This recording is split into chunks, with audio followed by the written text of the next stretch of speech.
ایک بار ایک عورت نے یہ دعویٰ کیا کہ میں قرآن ہوں، مجھے اس دعوے سے کوئی باہر نہیں کر سکتا، اگر کوئی کر سکتا ہے تو میرا اس سے چیلنج ہے کہ وہ ثابت کرے کہ میں قرآن نہیں ہوں۔ اب یہ کتنا بڑا اور عجیب و غریب دعویٰ تھا کہ ایک عورت کہے کہ میں قرآن ہوں۔ خیر، اس بات کی مشہوریت علاقے میں ہوئی، باتیں تیز ہونے لگیں، تو ایک مولوی صاحب نے ان سے مناظرہ کرنے کا سوچا، لیکن اب چونکہ وہ ایک مولوی صاحب تھے اور عورت کے سامنے جانا پسند نہیں کرتے تھے، لہٰذا انہوں نے اس کام کے لیے ایک کالج کے لڑکے کو منتخب کیا۔ اس کالج کے لڑکے کو ساری بات سمجھا دی کہ تم نے کیا کرنا ہے۔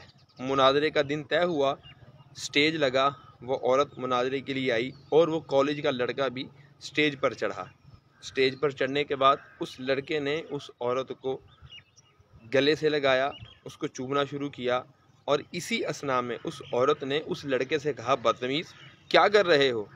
تو اس نے کہا کیا ہوا؟ تو تمہیں یہ حرکت کرتے شرم نہیں آ رہی؟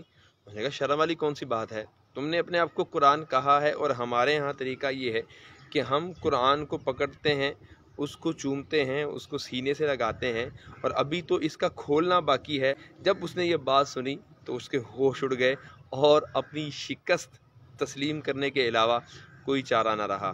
بعض اوقات ایسی باتیں سننے پڑھنے کو ملتی ہیں کہ عقل دنگ رہ جاتی ہے۔ یہ واقعہ ہو سکتا ہے فرضی ہو، لیکن کس طرح عقل کی بنیاد پر اس کا فیصلہ کیا گیا۔ اللہ تبارک و تعالیٰ سے دعا ہے کہ اللہ پاک مجھے اور آپ کو عقل سلیم عطا فرمائے۔